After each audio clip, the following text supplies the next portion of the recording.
your resident film freak. And I am Farrah Sarpkaya, a person who loves film, but like in a super chill, the swan is the real hero of the story sort of way. And today, we've been caught by the fuzz. Or rather, we are caught up in talking about Hot Fuzz, the 2007 action comedy directed by Edgar Wright, written by Wright and Simon Pegg, and starring Pegg, Nick Frost, Jim Broadbent, Timothy Dalton, Olivia Colman, Paddy Considine, Rafe Spall, and a veritable who's who of UK film icons from the 70s and 80s. What happens in this movie? So much fun stuff. Sergeant Nicholas Angel of the Metropolitan Police is reassigned from his duties in London to the cozy village of Sandford in Gloucestershire, against his wishes. Why? Well, you're making us all look bad, says the chief inspector. So, again, against his wishes, Angel soon winds up in Sandford and meets with the local police force, slowly opening up to his action film-obsessed partner, Danny Butterman, who's son of Inspector Frank Butterman, who heads up the local detachment. A series of suspicious deaths soon plagues the town, and Angel does his best to investigate, coming up against the meddling NWA, which is the Neighborhood Watch Association and not the rap group of the same name, resistance from his colleagues, and a sinister conspiracy determined to ensure Sandford continues to win its coveted Village of the Year award. Naturally, it all culminates in a shootout and car chase. Obviously, as these things must. So, Farrah, what'd you think of this one? Excuse me. It culminates in the destruction of a miniature village and a fancy cobra chicken attack. Thank you. It has been a very long time since I watched this film, but I loved it the first time and I loved it this time too. The writing is brilliant. The gags are absolutely fantastic. And the number of setups in the first half that are resolved in the second is just so good. It also gets some really fantastic characters who are both exaggerated and really real. And the relationships that develop and the relationships that we know of that existed off the hop feel really natural, which is really awesome. And I really enjoy. And I don't know really what else to say except for how much I really love it. So, let's just kick into it. This is going to be a lot of just talking about how much we like this movie. So prepare for that. But we'll kick it off with foreshadowing, because I mentioned it, you mentioned it, and talk to me about what we mean when we say foreshadowing in the context of this absolutely incredible movie. Yeah.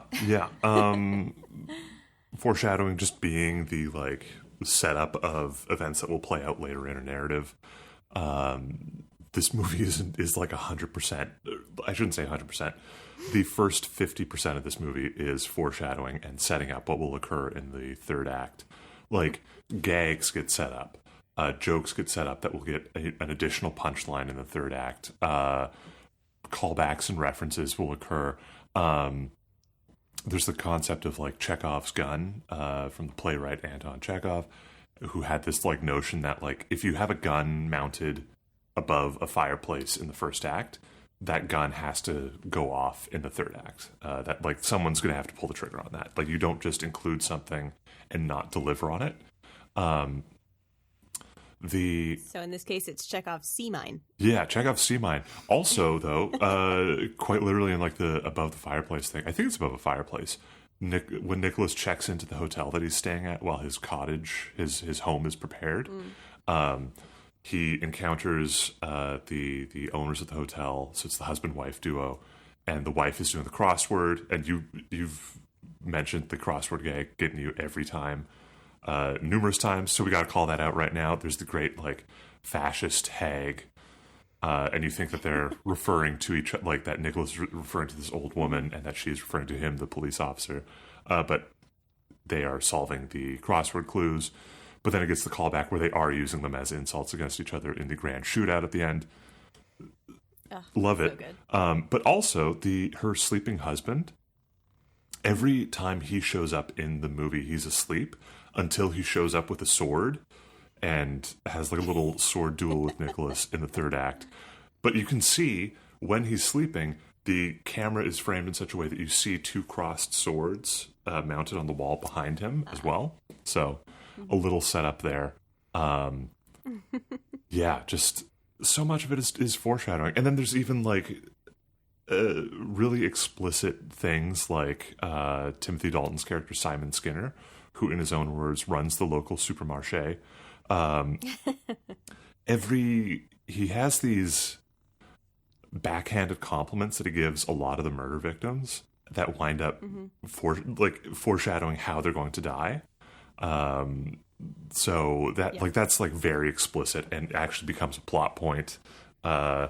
This movie's just set up for a glorious, like 30 to 40 minute payoff in the final act, and it just works so well. And I think the ultimate payoff is really just Nicholas slowly opening up to Danny. Nicholas being like the very by the books. We don't call it. He's very proper about terminology. He's not a policeman. He's a police officer. And Danny misinterprets this as like, you're a policeman officer. But then you get the... but he learns. Yeah, he learns. He learns quickly. But he also learns with the line about we can't call it an accident because that implies no one's at fault. Like there were no mistakes made. He learns that one really quickly. You also get that like right off the bat, you have Bill Nighy as Chief Inspector Kenneth saying like, we're just going to reassign you because you're making us all look bad, and Nicholas saying, well, you can't do that. Like this is not allowed. And Bill Nighy says, of course I can. I'm the Chief Inspector. And then this gets a much more sinister approach when I think Jim Broadbent says it towards the end as well. So yeah, it's just it's all foreshadowing. All like there's so much of it here. I can't like it's hard to say like, because you can just list anything that happens in this and you're like, yeah, that's foreshadowing. Yes. That's foreshadowing. That's foreshadowing. And it's great. I love it. Well, it's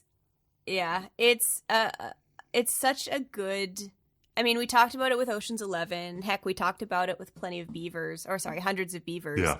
That the satisfaction of that payoff is so integral to good comedy and good storytelling just generally, of being able to watch it and be like that Leo DiCaprio gif pointing at the screen of like, oh, I remember that now, or like having inside jokes with itself.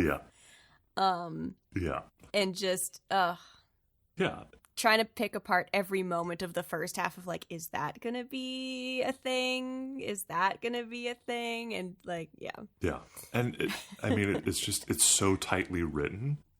And I think like this is the second in Edgar Wright's Cornetto trilogy, which so they're called the Cornetto trilogy because it's these three movies that he and Simon Pegg wrote together, and one of like the Cornetto ice cream cones shows up in each one of these. I think it's blood, and it's sometimes called the Blood and Ice Cream trilogy as well.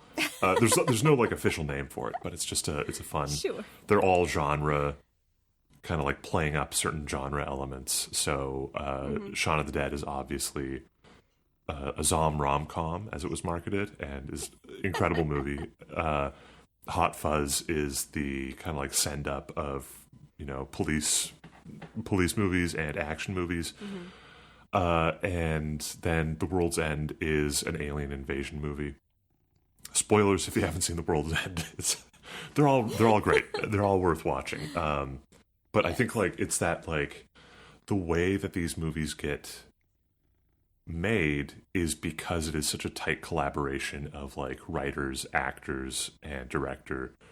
Like they're all pulling together, so you have like a really great sense of like of rhythm for how the scenes have to play out, of story beats where those have to hit, and it doesn't feel like it's just a director flexing their ability to do sick as hell montages, of which there are many in this. They're so many. They're incredible. The montage stuff is like a signature of Edgar Wright's, but it gets balanced by like really funny writing beyond just like visual gags. And so like so for me, if I'm watching this, like this is one of my favorite movies of all time, hands down.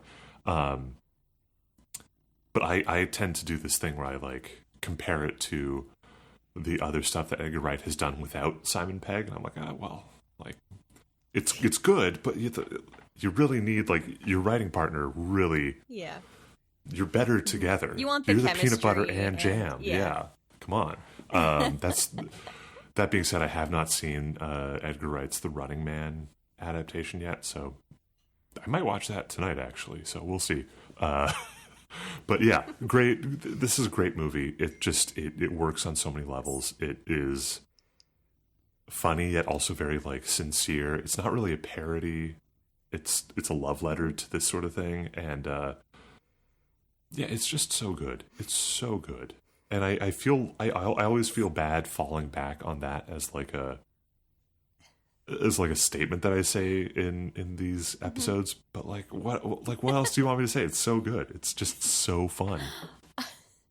Well, okay. So one of the things that we, before we jump into just how much it is a love letter, I want to stick a bit still with, of course, the writing itself and kind of the build up, because as with any good murder mystery, any police procedural, etc., ignoring the comedy for a hot second, just the building of the mystery itself, and the gaslighting that we do to our dear Nick Angel is so good, because we start out with this idyllic little village where their biggest problem is a human living statue. Yeah. But if you don't stop the living statue, then you're stuck with crusty jugglers, as they tell us. So. Yes, this movie is full of profanities, and we'll try to avoid them. But sometimes you got a direct quote. But yeah, no, it's but the jugglers there, they have a problem with teens in hoodies, which is just awful teens. How dare they wear their hoodies? There's the occasional graffiti artist. Yeah. And so often something exciting will happen, and our top cop, Nick Angel, will be sent with Danny on patrol duty. Mm-hmm. There'll be like this big dramatic build-up, and suddenly he's in the rain standing in front of a police line. Yeah. And that's it. And that's the punchline over and over and over again. Similar to the stepping on a bird feather or a pine cone in Hundreds of Beavers, etc. Yeah. So, the development of his suspicions when we start from like the seemingly accident, not car accident, traffic collision. Did you call it collision? Yeah. Thank you. Nick would be so disappointed in me, but I'm not a cop. Starting with the collision where they're like, no, it's fine. It's, nothing happened.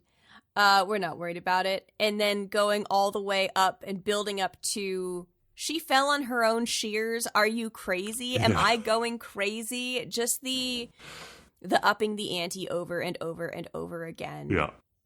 Helps us as the audience really stick along to and feel empathy for Nick as, maybe the first one could be an accident. They were at a show, maybe, whatever. And then you get there and you're like, okay, this is clearly something is going on. And I love how well the writers have sprinkled in and grown the, grown the mystery to the point where it's truly absurd. Mm-hmm. Well, I mean, like, we as the dramatic irony is that we know that these are murders. Yeah. Like, as the audience, we're seeing, like, the traffic collision is not actually, like, we know it's not a traffic collision because we just saw the terrible actors get their heads chopped off by someone dressed apparently as the Grim Reaper.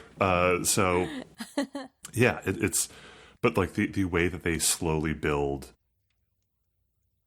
like, it just, like, insurmountable evidence for Angel to latch onto and to actually make that case, because, like, there is some plausible, like, well, maybe it wasn't, but he still has his suspicions. It is very funny that he comes up with this. He has, like, what in another movie would be, he cracks it wide open and he's like, this is the motive, this is how you did it. It was obviously Timothy Dalton's character, the whole time and did all of this because of X, Y, and Z. And it turns out that they're just NIMBYs. That is very like, that's hilarious. It's hilarious that they're basically people who are like, well, I don't want that happening in my town. I don't want this attitude in my town. And like the what they determine as like the social ills are like hippies and street performers and jugglers who are. Yeah. I don't know why. Like I understand that calling them crusty is meant to be an insult, but like, is that just like? Are they just like? Are we going for like a granola crunching? Like maybe they need to have a shower. I don't know what the I don't know what they're. Maybe. What makes them, if you're a traveling performer, maybe I don't know. I'm wondering if this is. There's a part of me that thinks that this is like maybe a regionalism that we're just not like a cult. There's a cultural difference here that like in terms of that word, but yeah, it's just like. It's just deeply funny that like there's so much setup. And I guess like, and the implication is that we don't know who's done it, but we know that these are murders. And so when this big reveal is happening, you're like, well, like, is this going to blow it wide open? Is he the villain? And like, how does this all fit together? But you still know that there's like another like third of the movie to go. So what's happening here? And the build up and reveal that like the motive is so much more petty and mundane is just its own kind of hilarious. Yeah. I also like that he has his Poirot moment of like, this is how you did it. And this is this and that. And he's like, okay, where's your proof though? Yeah. It's like, oh, wait. He's like, and you cut yourself while fleeing the scene, and like yanks up Simon Skinner's pant leg, and all you see is like truly fabulous garters. Yeah, the garter. It's like, but you cut yourself, and it's the other leg. It's like there's nothing. Yeah, that's good. Yeah. Gosh, yeah, and just like, this is also one of those scenes at the end where they're trying to do the grand reveal, the Poirot moment, as you've called it. And I think we can see there's the like store manager portrait immediately behind the store manager, and it's like the same expression. Oh, perfect. Yes. It's very funny. The headshot smile. Yeah, the headshot smile. The winning smile no matter what. Yeah, God, it's absolutely fantastic. And what a near and dear place in my heart this movie has. It's so much fun. Truly. Yeah. It's also just really like the way that they play with camera angles, the way that they play with practical effects, all of that is just so spectacular. My particular favorite is near the end, as I kind of alluded to in my quip. There's this really cool shot of a small child in front of a village, and you think that he's just far away or whatever, but it's literally just a miniature village. Yeah. And they, they fight. Yeah. Angel has a fight in the tiny village, and they just destroy this tiny village. Yeah. And I can only imagine how fun it must have been to make that little village just for it to be destroyed. Yeah. Yeah. Because that seems like it would be very fun. Yeah. It's like cop action thriller for like 90% of the movie, and then there's just a Godzilla fight scene just because in the model village. Yeah, exactly. Because why not? Because it can. What's the kid? The kid is also a his Aaron name A. Aronson. Aaron A. Aronson is also a callback to a gag earlier in the movie, which is fantastic. Yes. Also, there's the bit when Nicholas and Danny finally go to the pub together, and just tie one off, have a fun time, and really become fast friends, and finally open up to each other. And they watch Bad Boys 2 and Point Break. Of course, the best double features. It's like Bad Boys 2 or Point Break. What one do you think I prefer? No, what one do you want to watch first? I love that he has a Criterion closet in his apartment. Yeah. That's kind of great. So most of those movies were from Edgar Wright's own DVD collection. And Amazing. I was listening to the commentary that he did with Simon Pegg for this movie, and he's like, yeah, a lot of my movies went missing after we shot this scene. Oh no! So he was a little irate. He was apparently very incensed that someone stole his copy of like the 1976 King Kong, I think it was. So I had to buy it again. Yeah. Awful. But that's also, they get their little heart-to-heart scene there. And, I mean, it's shot like a love scene, right? It's like the two characters, their eye lines are matching, their body language as they're looking at each other on the couch. That's because there was originally a love interest for Nicholas in this movie who got cut. And they're just like, let's just give most of her lines to Danny. They didn't change much. Honestly, those two are soulmates, and I don't care if it's not sexual. I just think they're soulmates, and that's that. That's, you know. But Danny also gets the repeated, like, you just don't know when, like, what's it like in there? You don't know how to switch off, which is what Janine, Nicholas's ex, says in the beginning of the movie. Yeah, fantastic.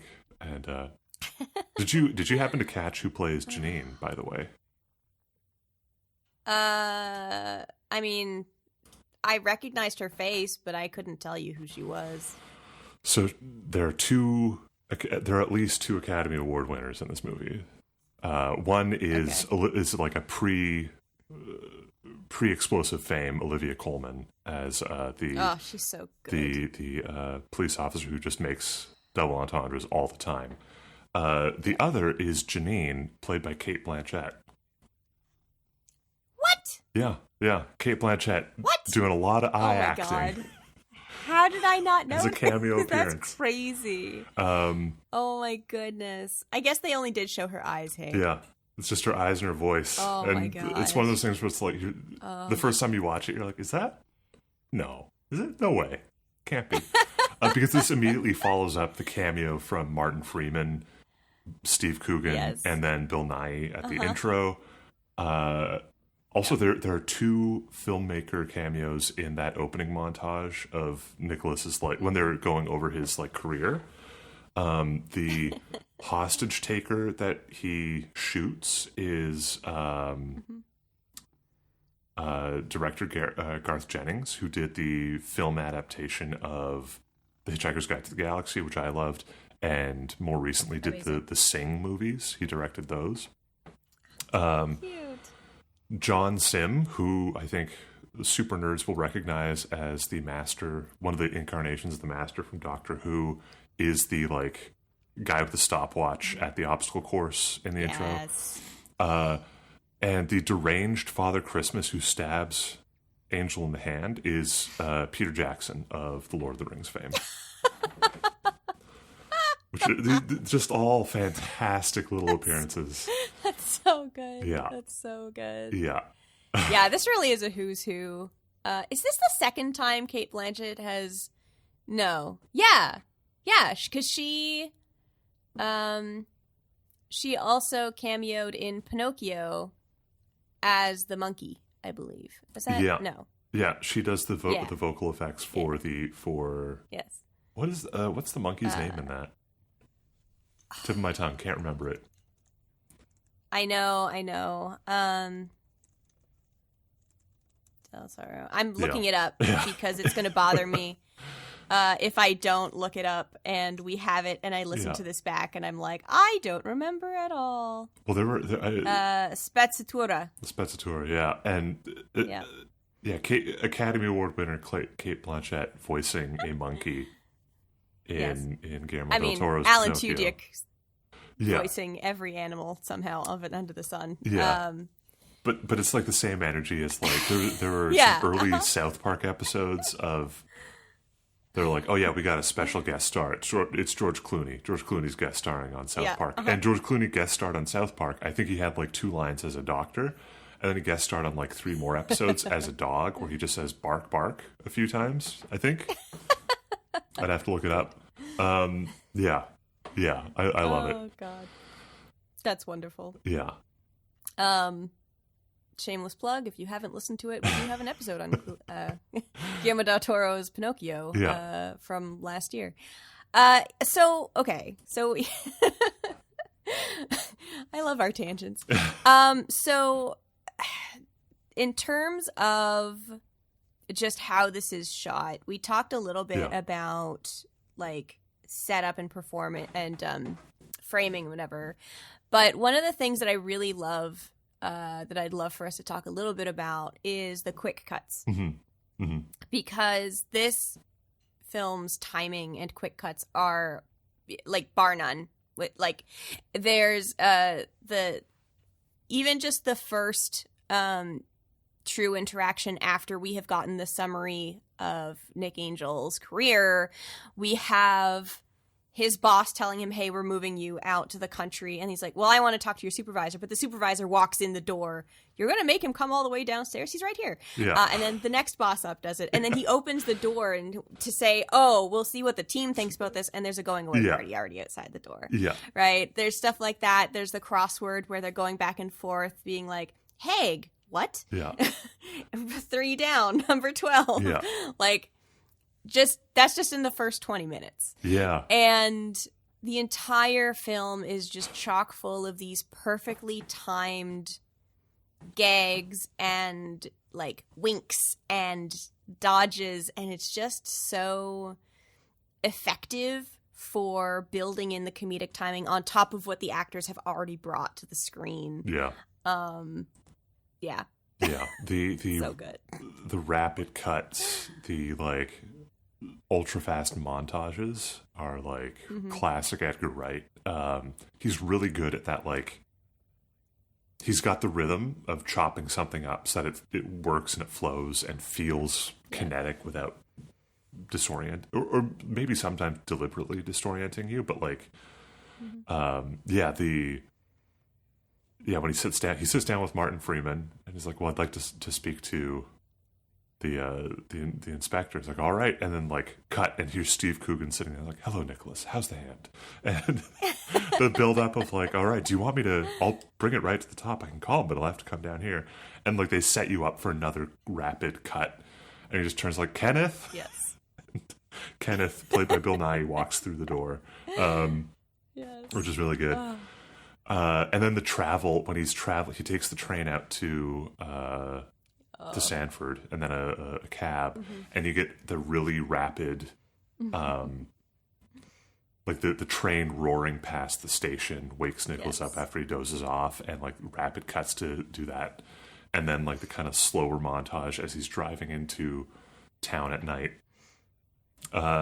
It's just so fun, and really it moves things along and keeps it interesting. Like you need to have a sequence of someone traveling to get to a destination. It's just kind of a given in narrative film like this.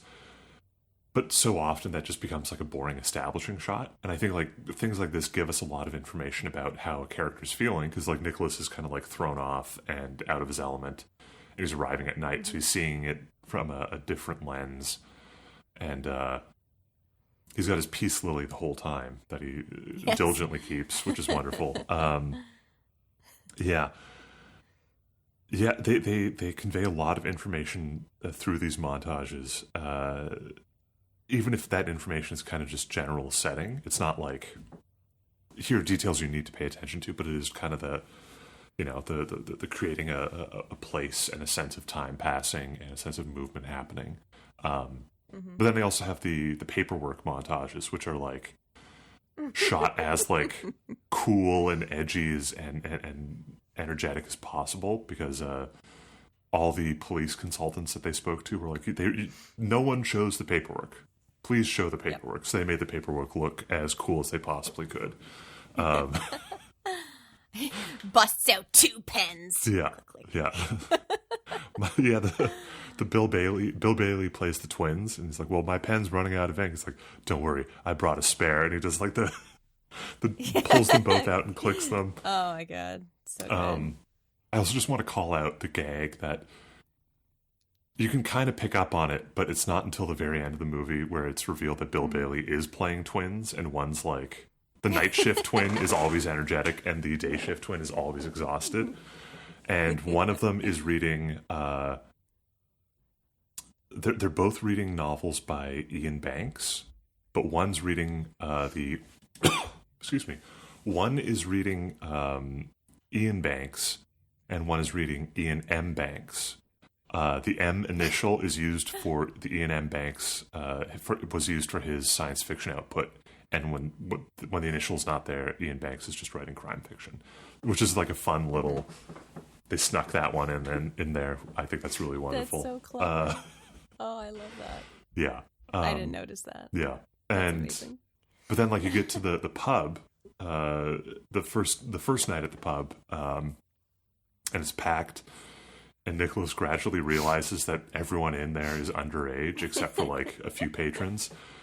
And it's like the mix of like sound effect and lighting and like the way that each of these shots is framed suddenly. Like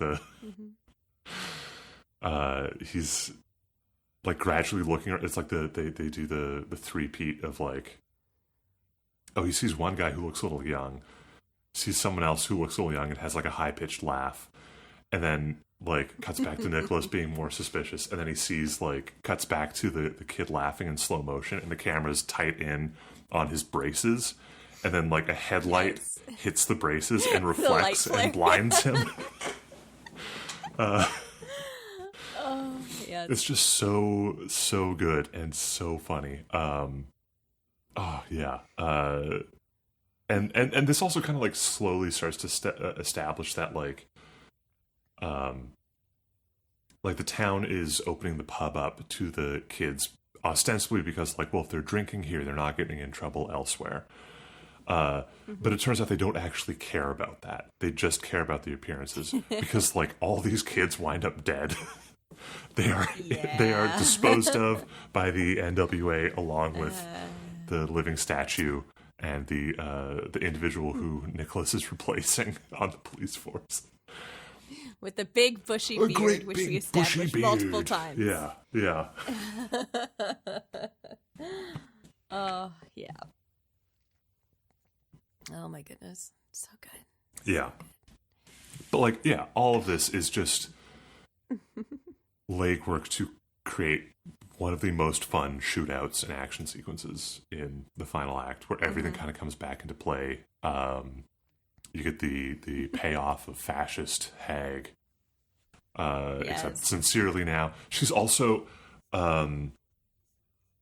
she's the I cannot remember the character's name, but the woman who is referred to as the hag is using a very like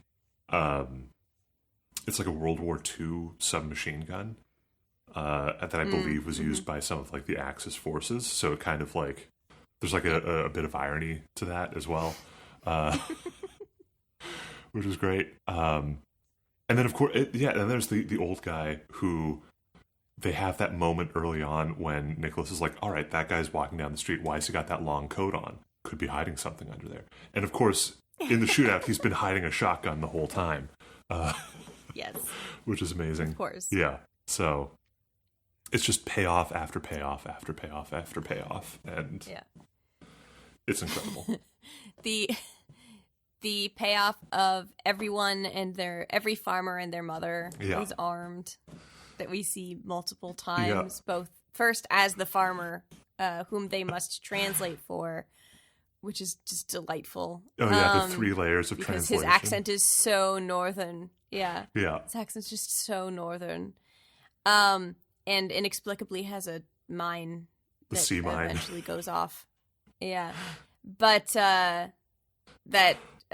we do indeed have a farmer whose mother then immediately goes to defend him. It's just like, oh, goodness me. Everyone's packing around here. Like who? Farmers? Everyone and their moms packing around here? And their mothers. Yeah.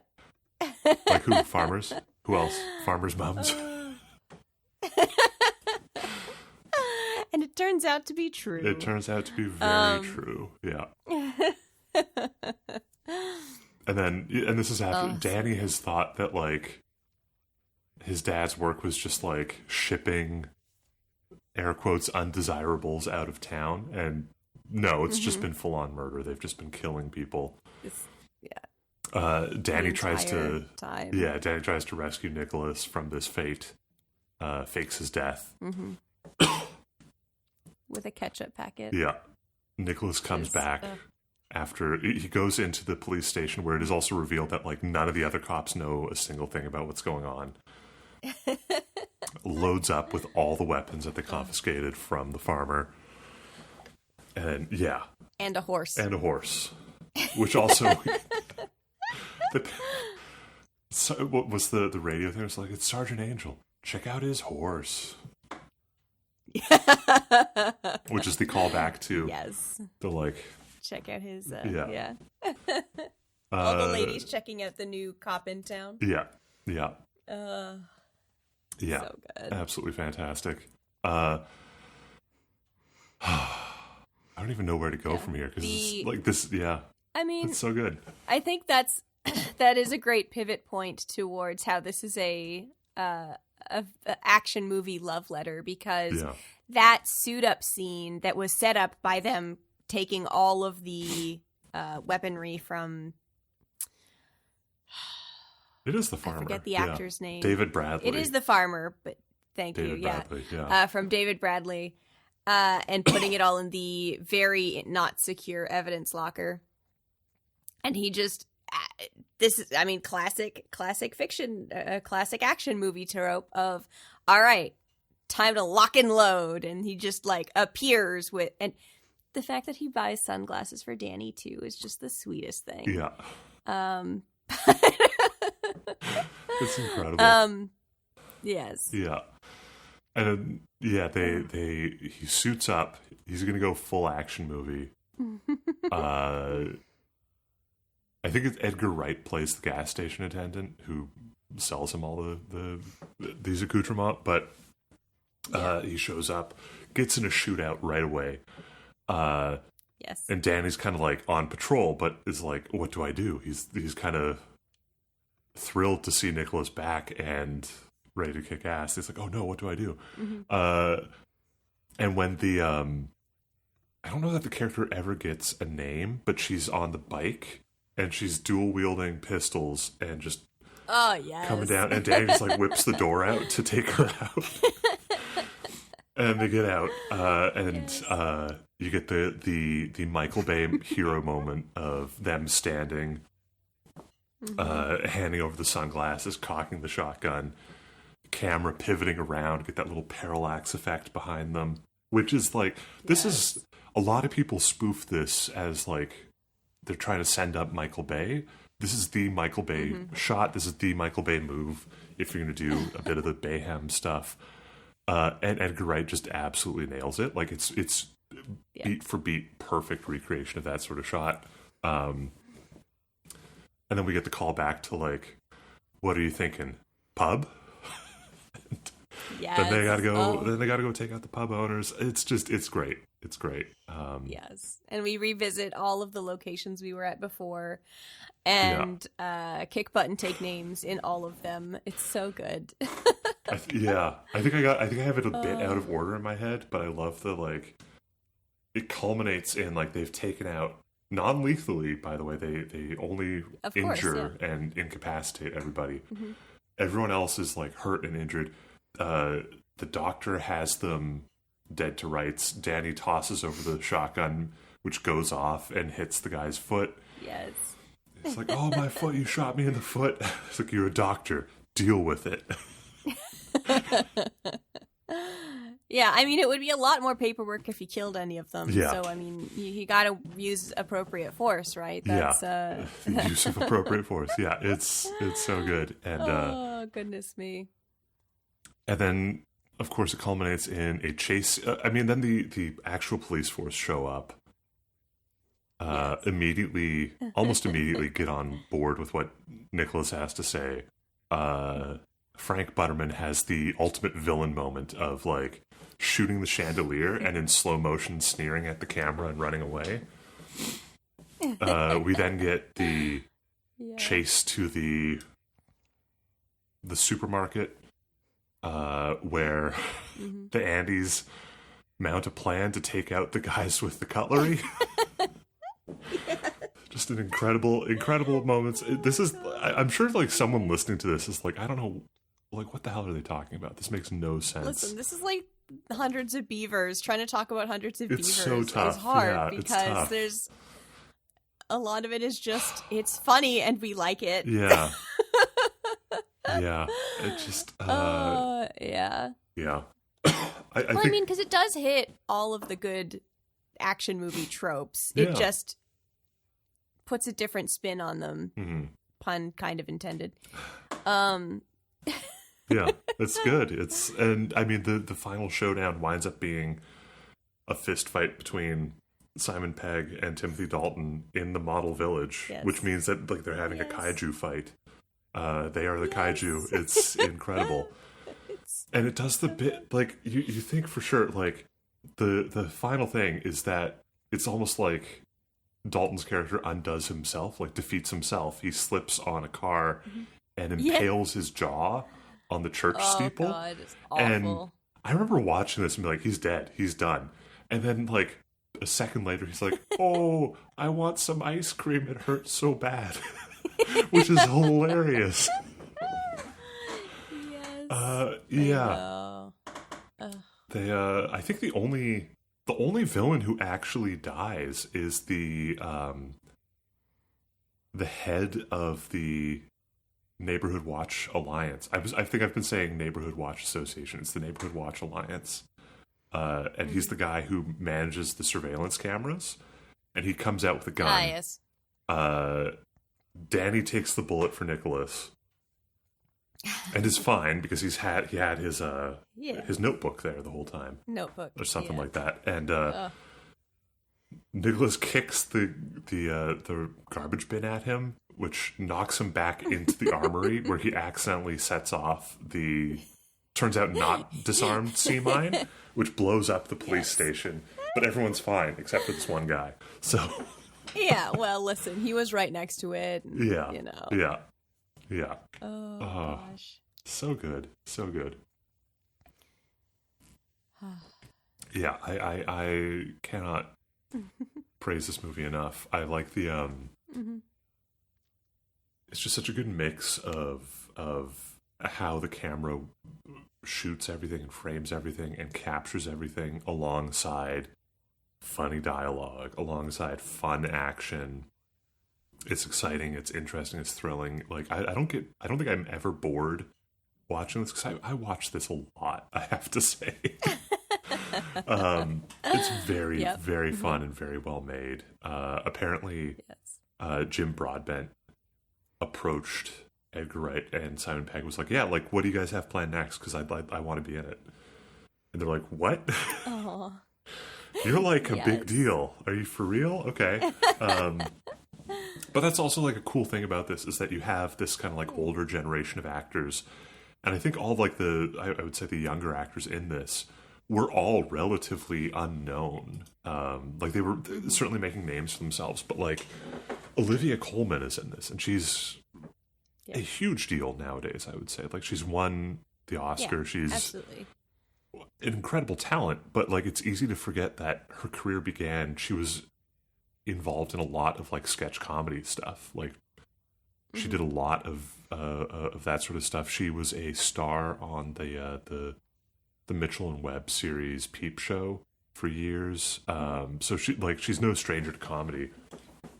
Yeah. And so like her taking those dramatic roles was like a bit of I wouldn't say like a left turn, but like in my mind it's like, oh, you're doing this now. Cool. Awesome. And like it's great to see that. Paddy Considine got rave reviews a couple of years ago because he was on that Game of Thrones spinoff. He's become a highly regarded character actor. Who else? Rafe Spall has become like a go-to bad guy, but also seems to be playing a lot of dads recently as well, which is like, oh, good for you. Like, this is great. Like, it's so great seeing. It's cool going back and watching this and be like, man, a lot of these people like really exploded. Yeah. Not necessarily because of this, but like as part of their career path. It's so cool to see. Yeah. And of course, Simon Pegg was just like his job for a few years there was just supporting character on Mission Impossible movies. Yeah. And he's great in those. They're fun movies to watch. But yeah, it's just it's just so fun. It's so fun. Yeah, it is. It is very fun. I had a thought and it just completely evaporated. It was very fun to see, because I obviously recognize Olivia Colman and a bunch of the other folks, but there it is. But seeing the younger generation and the older generation perform in what is some very classic British humor, also. Yeah. Like, there were so many callbacks to, like, Monty Python and their ilk. Yeah. That just felt warm and fuzzy and almost, I don't want to say a handing of the torch, because that's a little bit too lofty, perhaps. But it felt like a cultural continuation, if you will. Yeah. Which was very cool. And seeing and knowing that some of the older cast came back and were like, hey, next time you do a thing, I want in of just, I don't know. It's a strong tradition that should be continued. Yeah. Keep that nonsense up. Let's go. Yeah. Well, like Bill Nighy was in Shaun of the Dead. And one of his half-joking conditions for returning for this was, write me one more joke and I'll come back. I'll do the role. And which is really fun. But like, yeah, like the kind of a bit of the passing of the torch. So I think it does, like, it reads as a love letter because, like, obviously you have a former Bond actor in here as one of the main villains, and he's great. He's incredible, hamming it up. But also, like, this is such a love letter to those films that Edgar Wright and Simon Pegg clearly loved, because you have things like, you have the gag of there's like the early foot chase scene where Angel rounds the corner and says, "Oh, you mothers," and we get the reverse shot. The shot is him running right up to the camera, and then the reverse shot is a bunch of mothers with their strollers blocking the way. Yes. But that shot is right out of Raiders of the Lost Ark. It's when Indiana Jones is trying to track down Marion in that movie. But also, fun fact, the villain from Raiders of the Lost Ark is the priest in this, who has the two quick draw Dillingers hidden beneath his cassock. Yes. He does not get his face melted off in this, though. He just gets winged in the shoulder. Yeah. Oh, yes. What is it? Nick jumps across like 4 or 5 fences. Such a good bit. And does like an epic flip on the last one, and then Danny just barrels through the first fence and then awkwardly clambers over the rest of them. Is just getting to see all of the stuff that we learned about Nick in the preamble, from the crazy driving to the special fighting stuff and the athletics and whatever.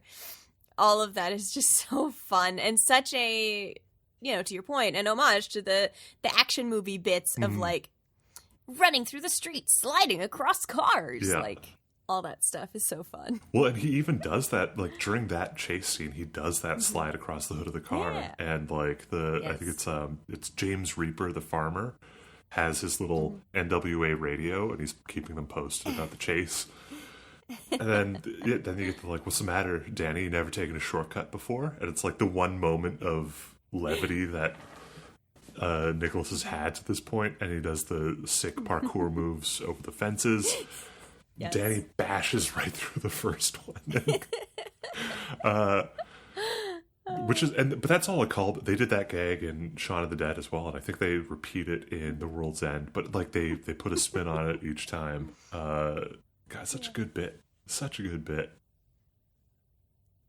Chock full of them. Chock full of bits. Full of good bits. Yeah, and I don't think like